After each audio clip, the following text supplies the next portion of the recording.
What's going on? What's popping? What's going on? What's popping? I knew it was something back there. I sweet, but the video doesn't need to know that. I feel like that's acceptable. What's going on? It's Elove here, and we're wrapping up the day, and I'm excited. And it was my days are always gonna be amazing. Okay, it's a flat bottom every time. It's gonna be amazing, and the reason why it's amazing is because I do so much to make my days amazing, and I understand the values of the different experiences that I have and the privilege I have to have these experiences and to be able to navigate the situations the way I do. Now, with that being said, today I had several different things that, to be honest, I don't know where I'm going with this. I want to talk about coaching, but I actually just recorded a coaching video for my class today, just talking about communication styles and learning styles and understanding that overlap between the two. I don't think we had a chance to talk about communication styles and the importance of communication styles. So maybe I'll touch on that. Now, as a person who was naturally a people pleaser, who just wanted to be liked by the people around him, who wanted to be normal, who wanted to be seen as normal, I quickly started to become a chameleon and just giving people what they wanted to see. So I learned how to match people's energies. That's how they communicate using their word choice, how their actions, doing that mirror aspect, because mirroring is a great way to build relationships. There's a science behind building connections with people and making someone like you. And growing up, I learned how to do that because my dad taught me in order to be successful, you had to know how to leverage relationships. Now, I'm getting to a point where I really want to focus on being authentic. And there's been some conflicting beliefs because I want to be myself whenever I step into a room or whenever I'm communicating with someone. But I know that there's also going to be time where I'm here, I want to be myself, and myself wants to help someone. In order to help someone, I need to sometimes adjust how I would normally interact in the situation. I'm never going to act outside of my beliefs and values. I'm going to always have those things be the motivator behind what I do. But sometimes when it comes to communicating, for example, I prefer to be a more reserved individual where I'll listen to you, I'll let you talk, I'll let you have all the words you need to say, and I'm okay with not saying anything. Now, I know that when it comes to being in a corporate world or I'm trying to lobby for something or convince someone to select the action or to take action on something that's going to be beneficial for all the parties involved, I have to learn how to communicate and step up for myself and interject in situations where someone's being treated unfairly or someone is not getting the attention that they deserve or maybe actions may need to be adjusted. So when I'm trying to achieve a desired outcome, I then need to know how to step into a different mode of communication style. And as I'm learning about communication style, when it comes to coaches, it is very important that a coach must be able to navigate between different types of communication styles. So there's times to be assertive, there's time to be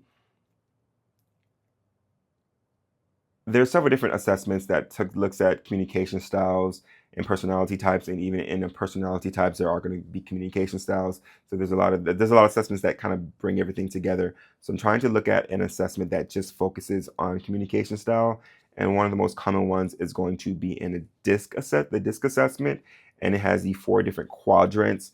For example, I tend to be more of a task oriented individual that is conservative or conscious. So when I first took the DISC assessment back in like 2013, my traits were going to be dominant because I was very direct with things. Let's just get to the point. Let's say what I have to say and get it out the way. Now I was also still cautious. I'm still cautious to when I speak and how I speak.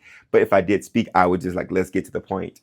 But over time, it has switched to more of a reserve and people-oriented approach. And that people-oriented approach becomes I'm still cautious with what I say and when I talk, but I'm also trying to find a way to support people. I don't want to make you feel bad about who you are or put you down. I know that this is important for you, and I want you to feel safe in this space. So now that's my communication style. And with that being said, I still have to sometimes adjust from being a more cautious, supportive person to being more of a dominant cautious person because when I'm in meetings and we have to get a desired outcome achieved, I'm going to step into that dominant. Like we've done this, we built this relationship, we had this rapport, we said I gave you the opportunity to speak. Now we need to make things happen. And so it's important to know that I need to sometimes step into that realm. And also when it comes to coaching, normally when it comes to coaching, the most effective way to be a coach is going to be indirect guidance. So therefore, with coaching, my job is to help guide you towards finding a solution to solve your problems, because a lot of times people have those solutions inside of them. I just have to help them bring things out of them. Now, there is a thing that happens when it comes to coaching. If that person has no prior knowledge, skills, or abilities with this skill, they can't guide themselves. They don't know up from down, side to left to right, or anything like that. So for example, with Power BI, I try and tell like, so how would you want to approach Power BI? You know nothing about Power BI. So I have to kind of take that direct approach, when normally best practices is be indirect and you choose it. But in a situation when it's time sensitive goals that you're trying to achieve in like maybe a week or a month, I'm going to just give you, from my experience, this is how I've chosen to navigate this. Which one would you like? What elements do you like? And then go from there. So that's more of a direct approach. With that, that is communication styles in relation to communicate. That is communication styles and how it's used within inside coaching. And this is also something that I've learned to embrace. I can still be myself because myself is determined by my beliefs, my value, and my values.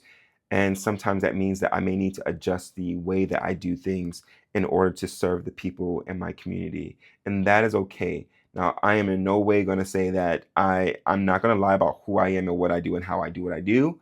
But I just may choose to ask less questions, or I may choose to ask more questions. I may choose to be completely transparent with you, or I may choose to not be transparent because I cannot trust you and you might try to hurt me. With that, I'm going to wrap this up. We're at 6 minutes. Thank you for listening to me. It's been a great day, and I hope that you found a reason to make your day great as well. If not, you better figure that out tomorrow, okay? We're here trying to figure some things out and make some things happen, and your joy is your responsibility, and mine is mine, and I feel joyful. So, good night.